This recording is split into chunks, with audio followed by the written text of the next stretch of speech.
Here's more wrestling news for May 12th, 2023, and we're starting off with the recent WWE draft, which saw many of the best and brightest from NXT get called up to the main roster, with Grayson Waller, Indy Hartwell, and Cameron Grimes all receiving the nod. In the weeks prior to the draft, Bron Breakker's name was being thrown around as an expected call-up, but we now know why the former NXT champion remained on the Gold brand. According to a report by WKRD Wrestling on Twitter, there were plans for Bron Breakker to be called up, but those plans were nixed due to his current heel gimmick.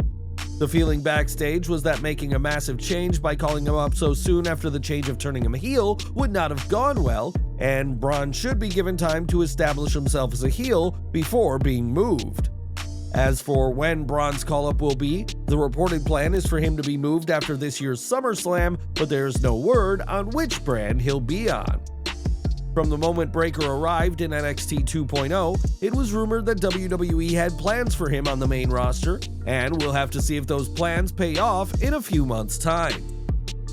If you're on social media, you have the chance to follow the accounts of your favorite wrestlers, as well as countless accounts impersonating those who compete in the ring. In 2021, Seth Rollins was attacked during Raw by a man who'd been scammed by one of those accounts, and now Asuka is dealing with some online trouble of her own. On Twitter, Asuka revealed that her Facebook account has had its official badge status removed, and if that isn't bad enough, there is a fake Asuka account on the site which is now verified. Asuka also said that her Facebook account has been made unavailable to her multiple times, which has obviously been frustrating to the massively popular former world champion. Not only does Asuka use social media to promote her WWE work, but also her YouTube channel, Kana-chan TV, and we hope this matter gets resolved by Facebook very quickly. On this week's episode of AEW Dynamite, both Miro and Thunder Rosa made their returns to TV, with Rosa returning from injury and Miro coming back after months of going unused.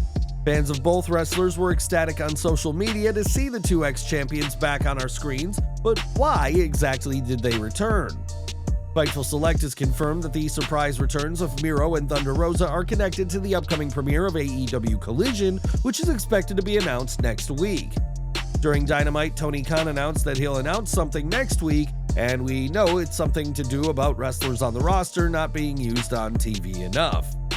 It's interesting that Thunder Rosa will be working on AEW Collision, as she's had issues with many women, and some have suggested that she's going to be on Collision for the same reason as CM Punk, that being to be kept far apart from others on the roster.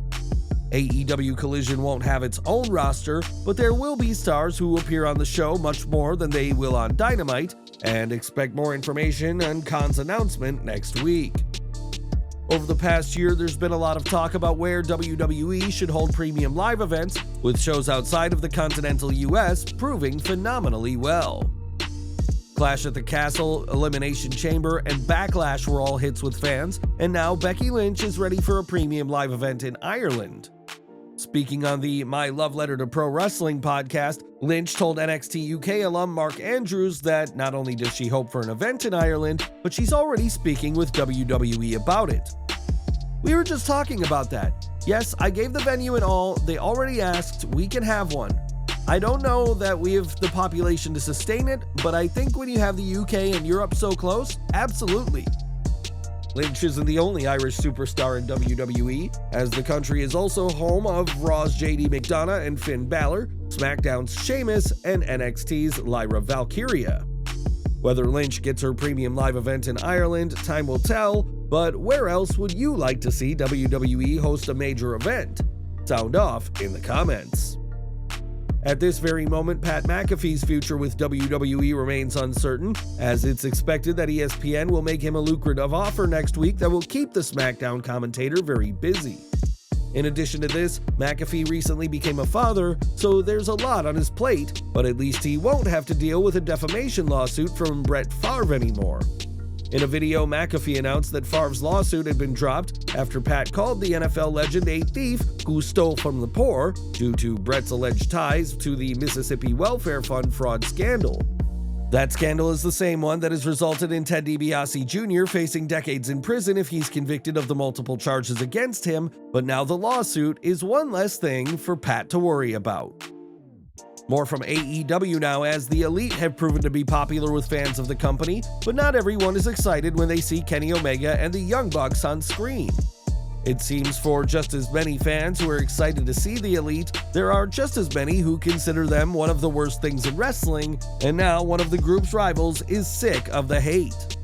In an interview with Sports Illustrated, Jon Moxley admitted that while he and the Blackpool Combat Club have taken issue with the Elite on screen, many simply hate the group out of pure bitterness.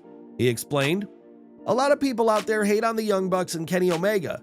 Old-ass bitter dudes with podcasts talking about how the business used to be. We're not that. A lot of people hate Kenny Omega and the Young Bucks, and that's because they hate themselves. It's sad." There's no shortage of vocal critics of the Elite, with Jim Cornette having routinely taken issue with the group, which he considers to be an insult to professional wrestling. While the Blackpool Combat Club and the Elite have their differences, there's clearly a lot of respect between the two sides, and do you agree with these comments from Moxley? Share your views on the Elite in the comments. For years, DVON Dudley proved himself in the ring as one of the most gifted tag team wrestlers ever, but his comments outside of the ring, especially regarding women, have often raised some eyebrows. In the past, DVON, a married man, has said that he loves everything about the beautiful, charismatic, intelligent Stephanie McMahon and would have loved the chance to date her, and now the Hall of Famer's libido is once again making headlines. On Twitter, DVON liked several photos and videos of an explicit nature, and some of these videos ended up on the timelines of some of the many followers the Hall of Famer has on the social media site. In responses, fans pled with DVON to stop liking the explicit posts, and many found it wild that he was liking this sort of material, considering he was with WWE up until a few months ago. Clearly, DVON saw some of the responses, as it wasn't long until all of these posts were unliked by the tables match aficionado, but it wasn't quick enough for fans not to notice. Just last week, the 50-year-old DVON spoke about his infatuation with 26-year-old Rhea Ripley, calling her the most attractive female wrestler today, but after this Twitter ordeal, perhaps DVON should think smart the next time he logs in to social media. And we're ending today with Trinity, as the former WWE superstar has arrived in Impact Wrestling and is ready to make her presence felt in the company. For the former Naomi, this marks her first time competing outside of WWE or WWE Developmental, but her long-term future with Impact Wrestling remains very uncertain. That's according to a report from Fightful Select, who report that while Trinity has signed a short-term deal that'll last through this summer, there's nothing confirmed for her after that. The former SmackDown Women's Champion isn't the only one on a short-term deal, as Nick Aldis is on a similar agreement with Impact after making his return to the company at Rebellion last month.